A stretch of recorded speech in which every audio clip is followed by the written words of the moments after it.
Matapos makatulog ng mahabang oras, si Bjorn ay nagising na sa tabi ni Misha. Makalipas ang 2 araw ang mga tao sa buong bayan ay usap-usapan pa din ang nagawa ni Bjorn sa loob ng labyrinth. Dahil dito tumataas din naman ang kanyang fame stats.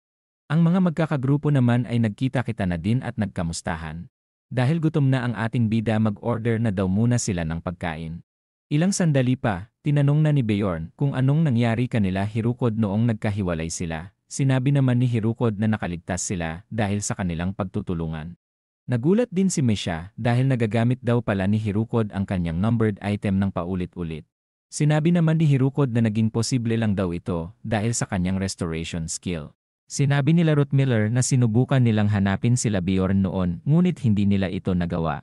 Habang hinahanap daw nila sila Bjorn nakasalubong naman daw nila ang bruha na si Elisa, kaya naman nagulat si Misha at tinanong ang nangyari. Sinabi naman ni Hirukod na tumakbo sila at pumunta sa pang-apat na palapag. Matapos nilang makapunta sa pang-apat na palapag naging mas ligtas na daw sila. Nagrereklamo si Hirukod sa hirap ng pinagdaanan nila, ngunit naiinis naman si Bjorn at iniisip na sila daw ang tunay na mahirap ang pinagdaanan. Sinabi ni Hirukod na nakakuha sila ng essence na mas lalo namang ikinainis ni Bjorn. Sinabi ni Hirukod na nakakuha daw sila ng mimic na essence. Dahil sa swerte nila Hirukod iniisip naman ni Bjorn na mukhang pinaglalaruan daw siya ng game. Nakakuha din daw sila ng 2 numbered item, kaya naman lalong naiinis ulit si Bjorn sa kanyang kamalasan. Dahil napapamura na si Bjorn, sinabihan naman siya ni Hirukod na huwag daw itong magmura.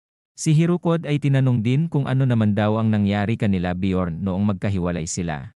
Mag-uumpisa ng magkwento si Misha, ngunit pinigilan ito ni Bjorn. Iniisip din ni Bjorn na siya ang magkwekwento dahil may mga bagay na hindi daw sila pwedeng ikwento sa kanila.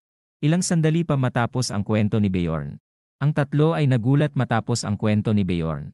Nalaman nilang may spirit beast na si Misha, namangha din si Hirukod nang malaman na may hero orc essence na daw si Bjorn. Si Dualki naman ay sinabi na ang kwento daw nila Bjorn ang pinaka nakakabilib na narinig niya sa buong buhay niya. Dahil sa kwento ni Bjorn napagtanto ni Hirukod na si Bjorn daw pala ang tinatawag nilang Little Vulcan. Ang nickname daw na Little Vulcan ay nakapangalan sa dating barbarian na bayani na si Vulcan. Nagulat naman si Bjorn nang malaman na meron na siyang nickname. Dahil sa sikat na si Bjorn, mas malaki na ang tsansa niyang magkaroon ng mga special event sa kanyang career. Si Misha naman ay sinabi na ang pinaka-importante na dapat nilang pag-usapan at ito ay ang pera. Kwenenta na nila ang mga kinikita nila bilang grupo at ito ay umabot ng 7.65 million. Si Misha naman ay naiyak matapos ipaalala ni Bjorn ang ipinangako ni Misha noon sa kanya. Makalipas ang ilang araw, ang dalawa ay muling nagkita. Ang dalawa ay naglalakad at tapos nang ipaayos ang kanilang equipments. Ang cute na si Misha naman ay napansin, nakakaiba daw ang tingin ni Bjorn sa kanya. Ngunit sinabi lang naman ni Bjorn na babalik na daw siya sa kanyang tinutuluyan, kaya naman tinanong niya si Misha kung saan na ito pupunta. Sinabi naman ni Misha na pupunta siya sa kanyang pamilya na ipinagtaka naman ni Bjorn. Sinabihan naman siya ni Bjorn ng good luck sa kanyang pagpunta sa pamilya ni Misha. Dahil sa mukhang walang gana si Misha, hinampas naman ito ni Bjorn na ikinainis naman ni Misha. Ilang sandali pa na kanilang pagtatalo, sinabihan niya naman na kumain daw lagi sa tamang oras si Bjorn. Si Misha ay mabilis na ding umalis para puntahan ang kanyang pamilya. Iniisip ni Bjorn na lumipat na ng mas malakas na grupo, ngunit kailangan niya na muna daw palakasin si Misha, kaya naman mananatili muna daw siya sa grupong meron siya. Habang naglalakad si Bjorn, napansin niya naman na may execution na naman na nagaganap. Ang mga sundalo ay sinabi na isang evil spirit daw ang kanilang bibitayin. Ang bibitayin nila ay ang barbarian na si Tarikan, kaya naman nagulat si Bjorn nang makita ito. Napagtanto niya din na mukhang hindi na naman daw ito pumasok sa labyrinth. Habang nahihirapan si Tarikan, nakita niya naman si Bjorn na nanunood sa isang gilid. Tinatawag nito si Bjorn ngunit huli na ang lahat para sa kanya. Iniisip ni Bjorn na pwedeng siya din daw ang nalagay sa kalagayan ni Tarikan kung natakot lamang siya noon na pumasok sa labyrinth. Mula sa likod ni Bjorn ay may tumawag sa kanyang pangalan. Sinabi nito na pareho lang daw sila ni Bjorn ng kalagayan.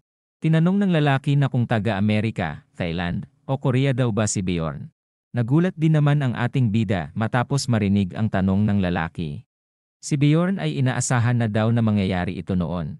Ang lalaki naman ay sinabi na taga-Amerika daw siya.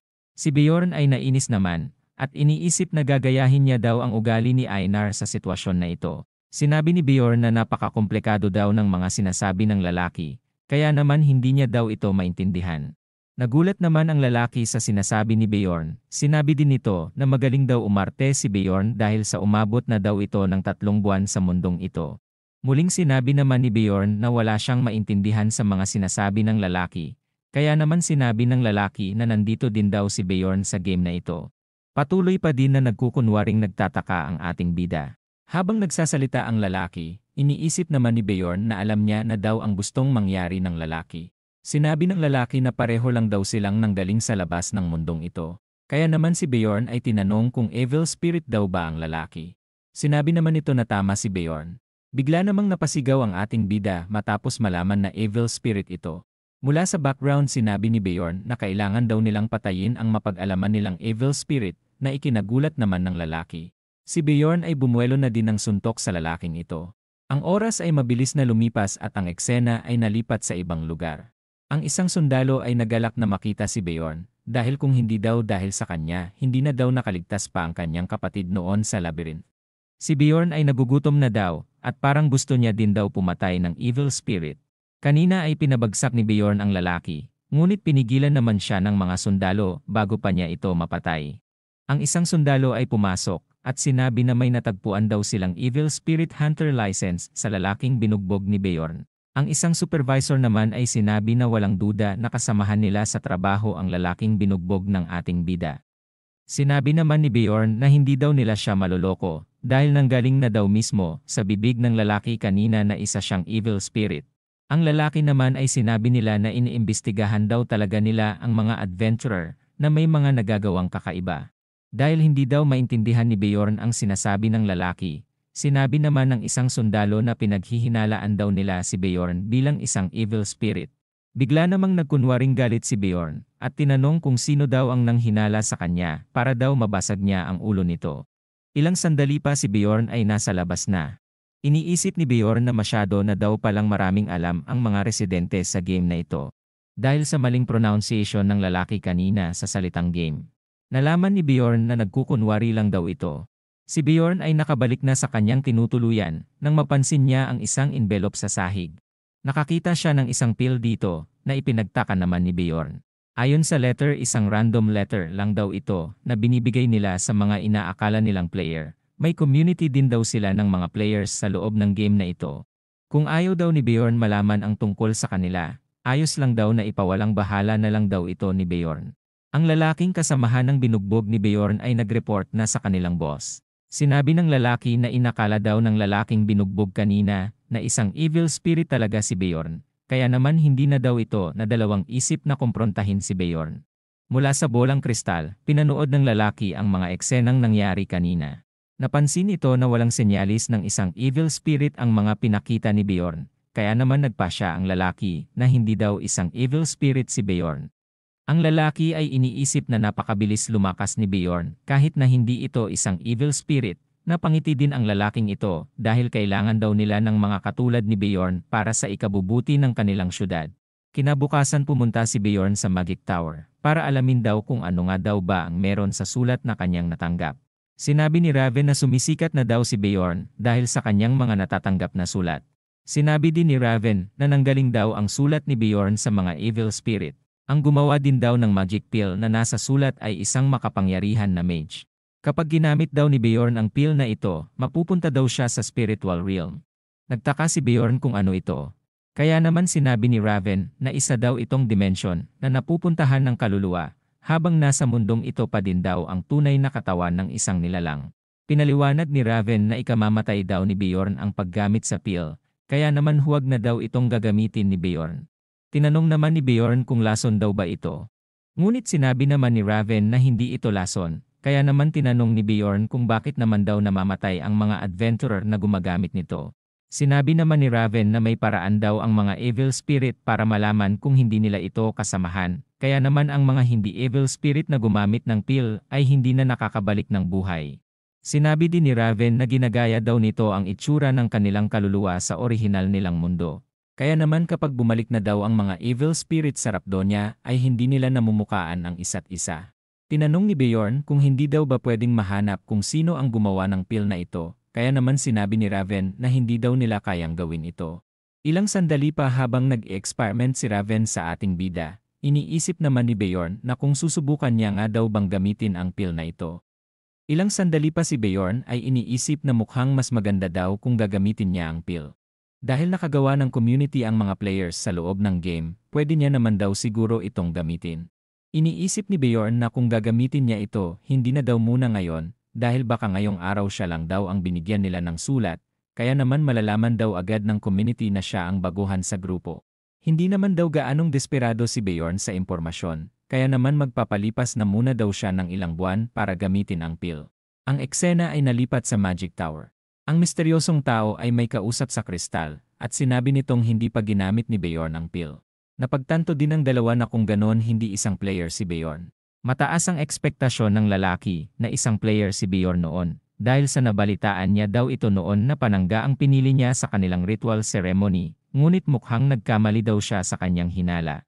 Mula sa Adventurers Guild branch, si Bjorn ay promoted na bilang rank 6 na adventurer. Si Bjorn ay bumili na naman ng bagong sandata, at pinataas na din ang kalidad ng kanyang armor upang hindi maapektuhan ng passive skill ng kanyang Copper's Golem. May bagong shorts din si Bjorn na super stretchable upang hindi siya mawalan ng kasuotan kapag siya ay nagpalaki. Si Misha naman ay bumili na din ng kanyang bagong sandata. Si Misha ay kaya nang gumamit ng ace effect sa kanyang mga atake. Ngunit hindi pa din daw pulido ang mga galaw ni Misha, kaya naman magsanay pa daw ito ng magsanay. Si Bjorn ay pumunta na naman sa kanilang shrine upang pataasin ang kanyang spiritual seal.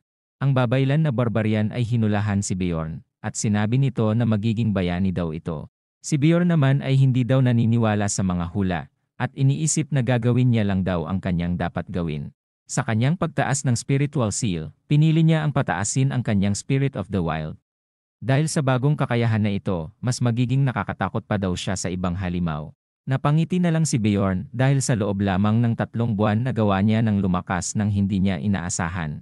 Habang paalis na si Bjorn sa kanilang shrine, nakita niya naman si Einar na nagpapanggap na isang damo. Nabalitaan daw ni Einar na may nickname na daw si Bjorn na Little Vulcan, kaya naman gusto daw malaman ni Einar ang mga kwento niya sa kanyang paglalakbay. Si Einar ay masaya naman habang nakinig sa mga kwento ni Bjorn. Nag-alala daw si Einar kay Bjorn noon. Ngunit nang malaman niyang kasama niya si Hirukod sa grupo, nakahinga na daw siya ng maluwag.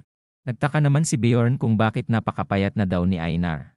Kaya naman sinabi nito na kasama daw ito sa kanyang pagsasanay. Si Einar ay hinahanap na, kaya naman kailangan niya na daw umalis. Sinabi din ni Einar na magsasanay pa siya ng mas mabuti para lumakas. Ang librarian ay sinabi na sumisikat na daw si Bjorn, ngunit napalingon naman siya sa ibang direksyon. At iniisip na ngayon lang daw siya kinausap ng librarian na ito. Gusto daw sana ni Bjorn makipagkaibigan sa kanya, ngunit mukhang wala naman daw itong maitutulong sa kanya, dahil isa na daw siyang 6 rank na adventurer. Kung gusto niya daw makasurvive sa mundong ito, dapat hindi niya na lang daw pinapakailamanan ang buhay ng iba. Ngunit biglang bumalik si Bjorn, dahil napansin niya daw na mukhang may gusto itong sabihin sa kanya. Nagulat naman ang librarian nang malaman ni Bjorn na may gusto siyang sabihin sa ating bida. Sinabi naman ni Bjorn na nalaman niya ito dahil sa kanyang magagandang mga mata.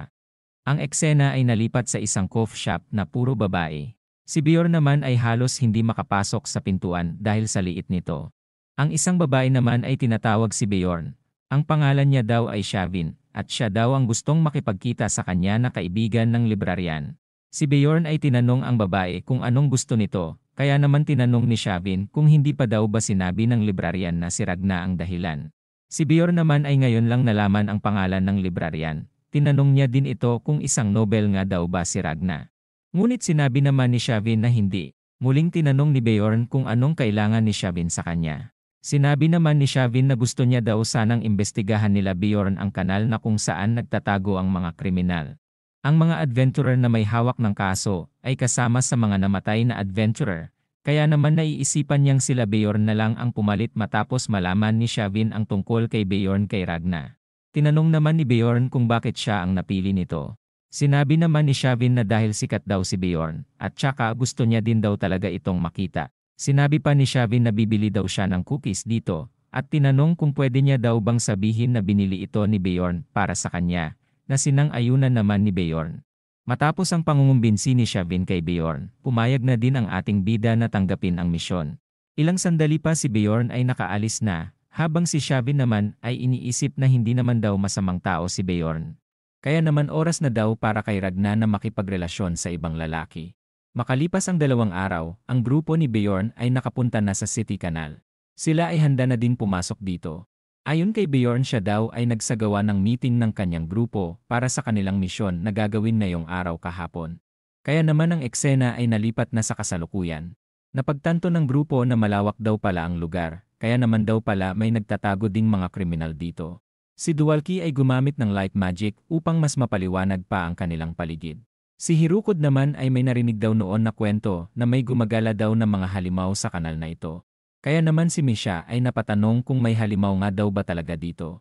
Sinabi naman ni Duwalki na ang mga experimental waste daw ng Magic Tower ay dumadaloy sa kanal na ito. Kaya naman hindi daw imposible na makagawa ng halimaw ang nasabing experimental waste kapag nagawa nitong masabuyan ang isang bangkay.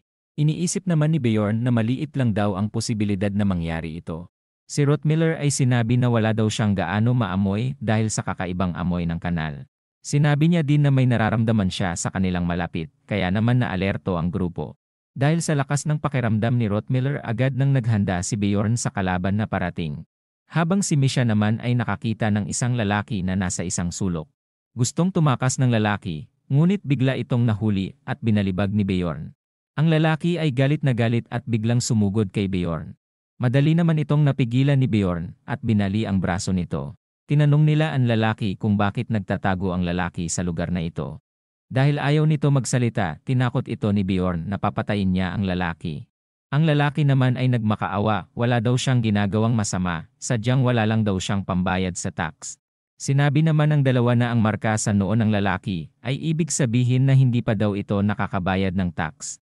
Ayon sa administrasyon na pinagtatrabahuhan ni Bjorn, wala daw inosenteng kriminal na nandito sa loob ng kanal, kaya naman naisipan ni Bjorn na tapusin na lang ang lalaki at tanggapin ang reward mula dito.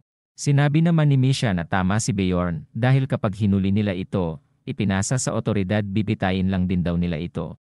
Ang lalaki naman ay nakiusap sa kanyang kaligtasan kapalit ng impormasyon na ibibigay niya sa grupo ni Bjorn. Si Bjorn naman ay tinakot ang lalaki at sinabing huwag daw silang lolokohin ng lalaki. Dahil sa takot hindi daw ito magsisinungaling, sinabi niya din na may babaeng bruha daw sa mas dulo pa ng kanal na ito. Mas kikita din daw ng malaki sila Bjorn sa babaeng ito. Nagtaka naman si Bjorn sa sinasabi ng lalaki. Sinabi naman ng lalaki na inagaw nito ang kanyang teritoryo, gumagamit din daw ang bruha na ito ng mga patay para kanyang maging alagad. Nagulat naman si Bjorn at iniisip na kung si Elisa nga daw ba ang tinutukoy ng lalaking ito. Tinanong ni Misha kung ano na ang gagawin nila. Kaya naman sinabi ni Bjorn na gusto niyang mahuli ngayon mismo si Elisa. Dahil ang majority ng grupo ay sang-ayon na hulihin ang babae, ang lalaki naman ay sinamahan na sila upang gabayan sila papunta kung saan na mamalagi ang bruha. Matapos ang mahabang lakaran, sinabi naman ng lalaki na papasok na daw sila dito, kaya naman hinahan na lang daw nila ang kanilang boses. Sinabi din ng lalaki na ito lang daw ang tanging daan paloob at palabas. Kaya naman si Bjorn ay biglang napangiti na lamang at iniisip na makakabawi na sila sa bruhang si Elisa. Sinabi din ng lalaki na pakawalan na daw nila siya kapag nahanap na nila ang taong hinahanap nila na sinang-ayunan naman ni Bjorn. Habang naglalakad sila Bjorn, nakakita sila ng mga bangkay sa paligid. At bigla din sila nakatapak ng magic trap, kaya naman biglang sumigaw si Bjorn na umatras sila. Ang kapangyarihan ng trap na ito ay tumama sa lalaki. Ayon sa description ng trap skill na ito, siguradong patay daw ang taong makakatapak ng trap na ito. Dahil sa trap na gumana, iniisip ni Elisa kung hinahabol na naman daw ba siya ng mga taga-templo. Iniisip ni Elisa na hindi niya pa nahahanap ang papasok sa Undercity, kaya naman nagmamadali siyang tumakbo para hanapin ito. Si Bjorn ay kinakabahan at iniisip na muntik na siyang namatay. Ang mga kasama naman ni Bjorn ay nagpasalamat dahil sa kanyang babala walang nangyari sa kanila. Ang lalaking gumagabay kanila Bjorn ay patay na, maswerte din daw sila Bjorn dahil mabuti na lang pinauna nila ang lalaki, dahil kung hindi baka namatay na daw sila. Si Hirukod ay tinignan ang pagkakakilanlan ng lalaki, nalaman nilang Hans na naman ang pangalan nito, kaya naman muli na namang sinapak ng sumpa si Bjorn. Dahil sa pangalan na Hans, iniisip ni Bjorn na mukhang mamalasin na naman siya kapag nagpatuloy pa sila. Ang grupo ay nakarating na sa lugar kung saan nakatira si Hans noon bago pa ito agawin ni Elisa. Sinabi din naman ni Bjorn na huwag ibaba ang kanilang depensa dahil baka nagtatago lang daw si Elisa sa paligid.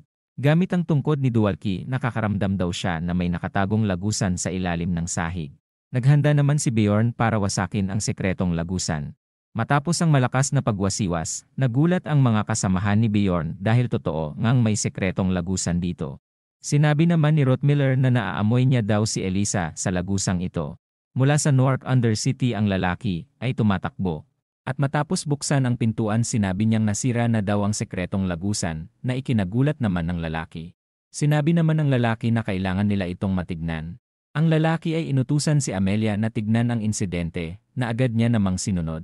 Si Hirukod naman ay wala daw alam na may konstruksyon na ginawa sa ilalim ng syudad. Sila Misha ay umaasa kung may idea daw ba si Duwalki sa lugar na ito, ngunit sinabi niya namang wala. Si Rottmiller ay mas naaamoy palalo si Elisa, kaya naman sinabi niyang palapit na daw ito sa kanila. Si Elisa ay nakakarinig ng kakaibang pagtawa sa kanyang isipan, nangyayari lang din daw ito kapag may nangyayari sa kanyang masama. Nagpa siyang tumakbo si Elisa, at mula sa kanyang likod naman ay may naririnig siyang may nag-uusap. Napagtanto niya na ito daw ang barbarian na nakakainis noon kasama ang kanyang mga kasama. Naghanda na din si Elisa para sumugod, at sinabi na hindi niya na daw papakawalan ang mga ito. Si Elisa ay nagpakawala ng malakas na kapangyarihan at mga shadow guards. Ngunit mula sa kawalan si Misha ay dumating at sinabi na wala na daw kawala ngayon ang bruhang si Elisa. Masaya naman si Bjorn at iniisip na hindi na daw tulad ng dati ang kanilang naging paghaharap noon dahil mas lumakas na daw silang lahat. Kaya naman ang laban na ito na laban kay Elisa ay hindi na daw sila mahihirapan. Si Rottmiller at si Hirukod ay nagbato ng kanilang mga skill. Ngunit gamit ang kanyang kapangyarihan, nagawa niyang mapigilan ang mga ito. Gumamit na naman si Elisa ng mga sumpa tulad ng dati. Ngunit si Duwalki naman ay marunong na din mang-erase ng mga sumpa. Si Bjorn ay umatake, ngunit nakaiwas si Elisa. Sinabi naman ni Bjorn na pagkakataon na daw ni Duwalki. Ngunit nagtataka naman ito kung anong ibig sabihin ni Bjorn. Muling sumugod si Bjorn at handa na pakawalan ang kanyang atake. Dahil sa kakaibang magic ni Elisa, hindi siya naapektuhan ng physical attack ni Bjorn. Ngunit nang dahil sa magic ni Duwalki, nagawa nitong mapawalang bisa ang pagiging immune ni Elisa sa physical attack. Matapos siyang mahawakan ni Bjorn, binalibag niya naman ito. Dahil sa ginagawa ni Bjorn, nagulat ang tatlo. Sinabi din nila na kailangan daw nila ng buhay si Elisa kung gusto daw nilang makuha ang reward sa paghuli sa kanya. Ang mukha ni Elisa ay hindi na makilala dahil sa ginawang pagpapahirap ni Bjorn dito. Sinabihan niya din ng good job ang kanyang mga kasamahan, ngunit bigla namang nawalan ng malay ang mga ito. Nagulat si Bjorn dahil siya ay bigla ding nalason, ngunit dahil sa lakas ng pangangatawa ni Bjorn, siya ay hindi pa tuluyang bumabagsak. Nagulat din siya nang biglang makita niya si Amelia, ang babaeng na nakita nila noon ni Einar sa Land of the Dead. Si Bjorn ay nakilala ang babae, habang si Amelia naman ay sinabihan si Bjorn na lumakas na daw ito. Napansin ni Amelia ang mga kasamahan ni Bjorn. Tinanong niya din ang ating bida kung hindi daw ba ito tumatakbo dahil sa kanyang mga kaibigan na maiiwan. Nagtaka naman si Bjorn sa sinabi ni Amelia. Iniisip niya din na baka nandito daw si Amelia para patayin siya at patahimikin. Sinabi ni Bjorn na wala siyang sinabi tungkol sa ginawa ni Amelia noon. Tinanong din ni Bjorn kung bakit ito sumusunod sa kanya. Sinabi naman ni Amelia na si Bjorn daw ang nanghimasok sa lugar na ito, kaya naman tinanong niya kung paano daw nabuksan ni Bjorn ang lagusan. Si Bjorn ay hindi daw naiintindihan ang sinabi nito. Kaya naman sinabi ni Amelia na mukhang pumasok daw si Bjorn dito nang walang nalalaman. Muli niya ding tinanong kung paano daw nabuksan ni Bjorn ang lagusan. Sinabi naman ni Bjorn na winasak niya ito gamit ang kanyang sandata, na ipinagtaka naman ni Amelia. Tinanong ni Amelia kung bakit niya ito sinira. Kaya naman sinabi ni Bjorn na dahil tumakbo daw sa lugar na ito ang babaeng kanilang hinahabol. Nakilala ni Amelia na ito ang babaeng Karui Priest na wanted. Kaya naman ang dalawa ay nagkalinawan na sa nangyayari. Dahil nalaman na nila Bjorn ang tungkol sa lugar na ito, hindi niya daw pwedeng basta pakawalan na lang sila Bjorn. Sinabi naman ni Bjorn na mangangako na lang daw ulit siya na walang alam sa mga nangyari. Sinabi naman ni Amelia na hindi na daw ito kapareho tulad ng dati. Si Bjorn ay nagtanggal ng kanyang mga armor na ipinagtaka naman ni Amelia. Si Bjorn ay wala ng armor kaya naman nagtataka si Amelia. Ilang sandali pa, si Bjorn ay ibinato ang kanyang sandata kay Amelia na ikinagulat naman nito. Si Bjorn ay handa na ding gamitin ang kanyang panangga sa kanyang kalaban. Ito ay ibinato niya at siya ay nagkunwaring si Captain America. Muli na naman itong naiwasan ni Amelia, ngunit si Bjorn ay kasunod lamang ng kanyang ataking ginawa, at siya ay handa na ding daganan si Amelia. Sa bilis ni Amelia nagawa niya na namang makaiwas sa atake. Si Bjorn ay walang magawa at hindi mahawakan si Amelia kahit anong gawin niya. Iniisip naman ni Bjorn na alam niya daw na maiiwasan lahat ni Amelia ang kanyang atake, kaya naman gagawa daw siya ng hindi inaasahan ni Amelia. Biglang ginamit ni Bjorn ang kanyang pampalaki, kaya naman bigla niya nang naabot si Amelia. Habang hawak ito, handa na din siyang magpakawala ng malakas na suntok na nagawa namang matamaan si Amelia. Si Bjorn ay gusto pang makaisang suntok, ngunit napansin niya ang sandata ni Amelia na mukhang puputulin daw ang kanyang buong braso. Si Bjorn ay bigla namang gumamit ng flash explosion. Habang umaatras humihiwa naman si Amelia, kaya naman hindi magawang masundan ni Bjorn ang kanyang pag-atake. Si Bjorn ay biglang bumuelo at sinipa ng malakas si Amelia. Matapos ang magandang combo ni Bjorn, masaya naman siya dahil gumana daw ang kanyang naisip na combo. Tinawag ni Amelia si Bjorn, kaya naman nagtaka ito kung bakit may boses daw na nanggagaling sa kanyang likod. Dahil sa kakaibang mga skill ni Amelia nagawa niyang lumitaw sa likod ni Bjorn, kaya naman ito ay bumuelo na din at handa ng sumipa ng malakas kay Bjorn. Matapos ang matinding pagkatama kay Bjorn, hindi pa naman daw ito patay dahil sa kanyang passive skill. Ilang sandali pa si Bjorn ay nakahilata na. Sinabi ni Amelia na gamit lang daw ang isang potion na gawa daw agad bumalik ng kanyang naputol na braso na ipinagtaka naman ni Bjorn. Bumangon na din siya at napatanong kung bakit hindi pa daw siya pinapatay ni Amelia. Sinabi naman nito na hindi pa din daw nagbabago si Bjorn sa kanyang ugali. Nagtaka din naman si Amelia at tinanong si Bjorn kung bakit na naman daw ba ito biglang umatake sa kanya. Sinabi naman ni Bjorn na dahil papatayin na daw siya ni Amelia kanina.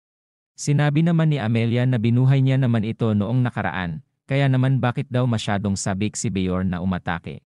Ang dalawa ay nagpatuloy sa kanilang pagtatalo, hanggang sa tanungin na lang ni Bjorn kung ano na daw ang plano ni Amelia sa kanila. Sinabi naman ni Amelia na tumigil na daw ito sa kanyang binabalak, dahil wala naman daw siyang balak patayin siya. Sinabi naman ni Bjorn na ang pinakamagandang depensa daw ay ang pag-atake. Napansin ni Bjorn na malubha din ang naging pinsala ni Amelia, kaya naman sinabi ni Amelia na hindi daw siya pwedeng gumamit ng potion. May binigay si Amelia sa ating bida na ipinagtaka niya naman. Sinabi ni Amelia na ito daw ay Let's Blessing na may kakayahang makapag-erase ng alaala. Sinabi ni Bjorn na kung papatayin niya daw silang lahat marami daw siyang makukuhang pera, ngunit bigla naman nainis si Amelia at sinabi na kung anong klaseng tao nga daw ba ang tingin ni Bjorn sa kanya. Si Amelia ay bigla na lang puwersang pinakain ang Let's Blessing kay Bjorn, at sinabing kainin na ito ni Bjorn kung ayaw daw nitong mamatay. Iniisip naman ni Bjorn na mas mabuti na daw ang nangyayari ngayon kesa naman daw mamatay siya. Matapos makain ang Let's Blessing nag-usap pa ang dalawa, hanggang sa nakatulog na lang bigla si Bjorn. Ilang sandali pa, si Bjorn ay nagising na, nagtataka din siya kung ano daw ang nangyari. Ang kaluluwa ni Bjorn ay kakaiba, kaya naman hindi niya natanggap ang dapat na maging epekto ng Let's Blessing. Kinabukasan si Bjorn ay kinuha na ang kanilang reward kay Shavin. Si Bjorn ay naalala na nawalan ng alaala ang kanyang mga kasama, at ang tanging naaalala daw ng mga ito ay noong pumasok sila pababa.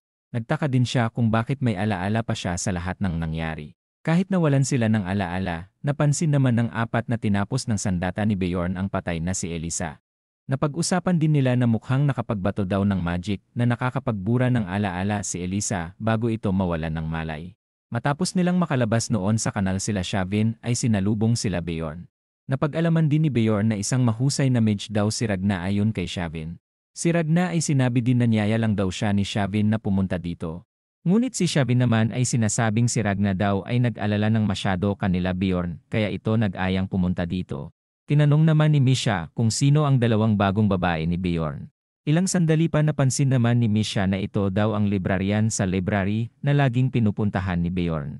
Ilang sandali pa ang isang paladin ay lumapit sa kanila at nagpasalamat dahil sa pagkakahuli nila kay Elisa. Mula sa isang sulok ang mga babae ay pinag-uusapan si Bjorn bilang Little Vulcan. Naiinis naman si Bjorn at pakiramdam niya daw ay isa siyang hayop na nasa zoo. Ilang sandali pa, si Shavin ay nagalit na at pinaalis na ang mga babae. Si Bjorn ay paalis na nang sabihin ni Shavin na dumaan ito ng library kapag nagkaroon ito ng libreng oras dahil mukhang may inihanda daw si Ragna para sa kanya. Si Bjorn ay sinabing pupunta siya kapag nagkaroon siya ng libreng oras. Ilang sandali pa ang grupo ay nagsama-sama na. Sila Bjorn ay nagulat din sa naging reward nila matapos nilang mahuli si Elisa at ito ay nagkakahalaga ng 10 milyon kaya naman naghati-hati sila ng tig 2 milyon dito. Si Misha ay may gustong sabihin daw sa ating bida, at binulong nito na gusto daw siyang makita ng tatay ni Misha. Mula sa likod naman ni Bjorn, may lalaking dumating at nagpakilala bilang Hans Horge. Ang lalaking ito daw ang taong nagbigay sa kanya ng payo noon na pumunta sa guild matapos nilang magkahiwalay ni Einar sa grupo. Tinanong ni Hans kung pwede daw ba siyang sumali sa grupo ni Bjorn, ngunit agad namang tinanggihan ito ni Bjorn. Dahil sa sumpa ni Bjorn sa may mga pangalang Hans, pinaalis niya na agad ito. Masaya naman si Bjorn matapos niyang mapaalis si Hans. Sa gusali ay may biglang pumasok na mga sundalo, kinilala din ng mga taong nasa paligid ang mga ito bilang Muslan Organization. Ang mga ito ay pupunta kanila Bjorn, kaya naman nagtataka ang ating bida. Muling naalala ni Bjorn ang isa pang hula ng babaylan noon, na mag-ingat ito sa pagtanggi sa mga taong nakakasalamuha niya. Iniisip naman ni Bjorn na baka dahil ito sa pagtanggi niya kay Hans kanina. Ang mga ito ay lumapit kay Dualki, at sinabing inaaresto daw nila ito.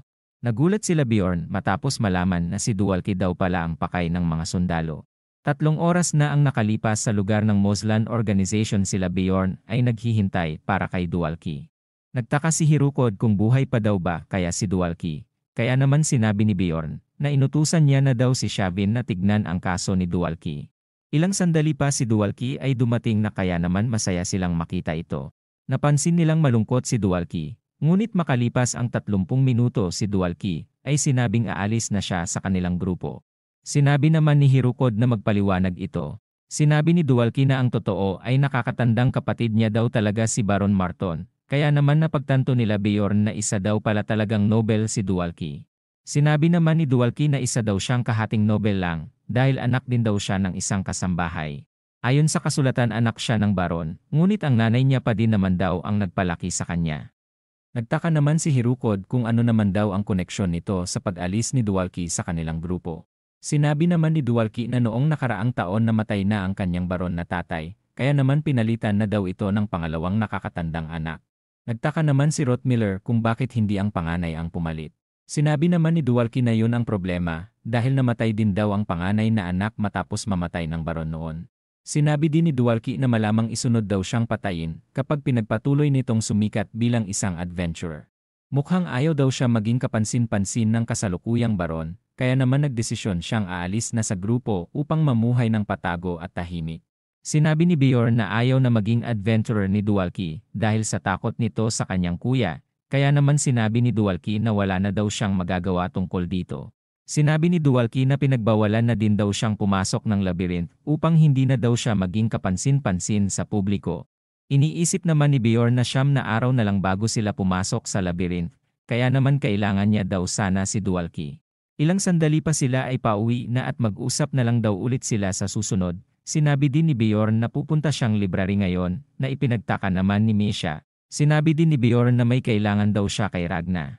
Pinapauwi na ni Bjorn si Misha. Ngunit gusto nitong sumama dahil wala naman daw siyang gagawin. Nagalit naman si Bjorn at sinabi na magsanay daw ito para mas lumakas pa. Si Misha naman ay naiiyak matapos siyang iwan ni Bjorn. Si Bjorn ay dumating na sa library, kaya naman tinanong ito ni Ragna kung anong kailangan niya. Tinawag ni Bjorn ang buong pangalan ni Ragna, ngunit sinabi nitong tawagin na lang siya sa pangalan na Jel. Si Bjorn ay bigla itong inalok na sumali sa kanilang grupo, ngunit agad naman itong tumanggi. Sinabi naman ni Bjorn na kung ganun siya kahina para hindi makapasok sa labyrinth wala na daw siyang magagawa. Si Jel ay napataas ang kilay at tinanong kung kailan niya naman daw sinabi na mahina siya. Tinanong naman ni Bjorn kung sa ganun mahusay nga daw ba talaga si Jel na mage.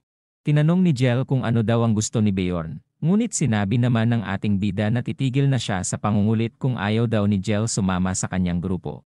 Sinabi ni Bjorn na pumunta daw siya dito dahil may inihanda daw si Jel para sa kanya. Sinabi naman ni Jel na kailangan niya daw ilibre si Bjorn ng kung ano dahil sa may utang daw siya kay Shavin. Babayaran niya na lang din daw ito sa panlilibre kay Bjorn. Nagtanong naman si Bjorn kung ano naman daw ang bibigay ni Jel sa kanya. Sinabi naman ni Jel na ito daw ang ibibigay niyang libro. Si Jel ay binigyan si Bjorn ng book detection magic na kayang maghanap ng high-grade na libro. Dahil sa bagong skill ni Bjorn na maghanap ng magandang libro, nakahanap siya ng magandang libro para mabasa. Si Jel ay mag-overtime daw ngayon dahil may mga ayusin siyang libro. Kaya naman si Bjorn ay nagbasa ng libro kahit masyado ng gabi dahil sa sobrang dami niyang nababasang maganda. Dahil sa kababasa niya bigla siyang nagulat sa kanyang nakita. Nakita niya ang pangalang Aurel Gabis sa libro, na siyang developer din ng larong Dungeon and Stone. Iniisip ni Bjorn na malamang ang developer daw ang dahilan kung bakit siya ngayon nasa loob ng game. Iniisip din ni Bjorn kung isang divine being nga daw ba talaga ang developer o kaya naman normal na tao lang din. Iniisip ni Bjorn na kung ang pagbukas daw ba sa pintuan ng final boss ang paraan para makabalik siya sa kanyang tunay na mundo. Iniisip ni Bjorn na kailangan niyang malaman kung sino nga daw ba talaga ang taong ito. Si Bjorn ay nagpatuloy sa pagbabasa upang makahanap pa ng mga impormasyon. Sa kanyang pagbabasa napansin niyang umaga na. Nang paalis na siya napansin niya din tulog pa ang librarian, bigla itong nagising kaya nagpaalam na din si Bjorn na aalis na siya. Ilang sandali pa nalipat ang eksena sa Magic Tower. Sinabi ni Bjorn na may tanong siya kay Raven. Ngunit agad nitong sinara ang pinto at agad sinabing hindi siya sasali sa grupo ni Bjorn. Si Bjorn ay muling tinawag si Raven at sinabing gusto ni Bjorn i-check ni Raven kung gaano nakatagal ginawa ang papel na ito. Muling tinanong ni Raven ang tungkol sa Goddess Tears. Kaya naman sinabi ni Bjorn na binasag niya lang ang statwa noon dahil naboring lang daw siya noong oras na yun. Matapos ang panghihinala ni Raven, ang eksena ay nalipat kay Misha na nagulat dahil nalaman niyang nanatili si Bjorn sa library ng buong gabi. Sinabi ni Bjorn na nagbasa lang daw siya ng libro, ngunit hindi naman naniniwala si Misha. Ilang sandali pa ang grupo ay muli na namang nagsama-sama. Sinabi ni Bjorn na mas makakabuti sa kanilang grupo na maghanap na ng bagong mage. Nakapagtanong na din daw si Bjorn ng dalawang mage. Naiinis si Hirukod sa ginawa ni Bjorn, ngunit tinanong naman ng ating bida kung may idea daw ba ito sa kung ano na ang gagawin nila. Sinabi ni Hirukod na kausapin na lang daw nila si Baron Marton. Nagtaka naman si Misha dahil nakatira daw sa kapital ang Baron kaya naman mahihirapan daw silang makita at makausap ito. Sinabi naman ni Hirukod na pumupunta daw dito palagi si Baron Marton, hindi magtatagal darating na din daw ito mamaya. Naiinis si Bjorn dahil sa biglaang ginawa nila Hirukod. Ngunit sinabi naman nila Hirukod na isang beses lang daw bumisita sa isang buwan si Baron Marton dito, kaya naman ito lang daw ang pagkakataon nila. Ilang sandali pa dumating na ang kapatid na Baron ni Dualki. Agad na din namang lumapit si Dualki dito at nagpakilala. Habang nakikiusap ito si Dualki, sinabi naman ng Baron na parang narinig niya na ang pangalan ni Dualki. Sinabi naman ng kasama ng Baron na ito daw ang anak ng dating Baron sa isa nilang kasambahay noon. Tinanong nito kung anong kailangan ni Dualki sa kanya. Dahil hindi ito makapagsalita ng maayos, iniisip ni Bjorn na wala daw silbi si Dualki. Si Bjorn ay lumapit sa Baron at nagpakilala dito, kaya naman muling tinanong ng Baron kung anong kailangan nito. Sinabi ni Bjorn na tanggalin na daw nito ang pagbawal kay Dualki na makapasok sa labyrinth. Nagtaka naman ang Baron kung anong kinalaman niya sa problema nila. Napansin ni Bjorn na walang alam ang Baron, habang ang alalay naman nito ay sinabi na siya ang gumawa nito. Sinabi din nito na hindi na nito na pinaalam sa Baron ito, dahil hindi naman daw ito mahalaga para sa Baron. Sinabi naman ng Baron na magaling ang ginawa ni Panot, dahil sayang lang daw sa oras kapag ginawa niya yon.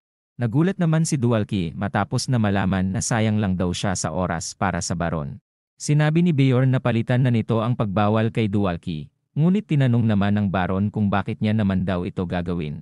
Sinabi ni Panot na ang barbarian daw ay si Little Vulcan, na ikinagulat naman ng Baron. Sinabi ng Baron na bibigyan niya ng reward si Panot dahil sa pagbigay ng impormasyon. Dahil si Bjorn ang Little Vulcan, sinabi ng Baron na pinapayagan niya na daw na makapasok muli si Dualki sa labyrinth, ngunit may pabor daw ito kay Bjorn. Tinanong naman ng ating bida kung ano ang kanyang magagawa. Sinabi nito na pumunta daw si Bjorn sa kanyang idadaos na party makalipas ang 2 buwan. Tinanong niya din si Bjorn kung may talento daw ba ito na pwede niyang i-perform sa kanyang party. Sinabi din ng Baron na pwede na ang pagbali sa isang bakal na tubo. Tatanggi na si Bjorn sa alok, ngunit nang marinig ang reward na 1,000,000. Siya ay biglang pumayag at sinabing gagawin niya ang kanyang makakaya para mapasaya ang mga bisita. Kinabukasan si Dualki ay naghihintay sa harap ng Moslan Organization. Sinabi niya din kanila Misha na pinayagan na daw ulit siyang makapasok sa labyrinth. Dahil sa nagawa ni Bjorn kahapon, handa daw silang bayaran si Bjorn ng pera, kaya naman sinabi ni Bjorn na gawin lang daw nila ang kanilang gustong gawin. Makalipas ang ilang araw pa, sila Bjorn ay handa na namang pumasok sa labyrinth. Masaya din ang mga baguhang barbarian warrior dahil sa sinamahan sila nito sa portal. Sinabi ni Bjorn na mag-ingat daw ang mga ito sa mga tao at ingatan daw ang kanilang mga puso. Masaya naman ang mga ito matapos ang mga payo ni Bjorn sa kanila bilang si Little Vulcan. Sinabi ni Hirukod na isang mahusay na mentor daw pala si Bjorn. Ngunit sinabi naman ng ating bida na pinayuhan niya lang daw ang mga ito base sa kanyang mga karanasan. Noong nakaraang araw nakita ni Bjorn si Karak, nalaman niya din sa kanya na namatay na daw ang halos lahat ng kanilang kabatch na pumasok noon sa labyrinth. Si Bjorn ay nadidismaya dahil sa loob lamang ng 3 buwan, unti-unti naubos daw ang kanyang mga kabatch na barbarian. Habang papasok na sila Bjorn, iniisip niya naman kung ano na naman daw kayang klaseng pagsubok ang kakaharapin niya sa loob ng labyrinth.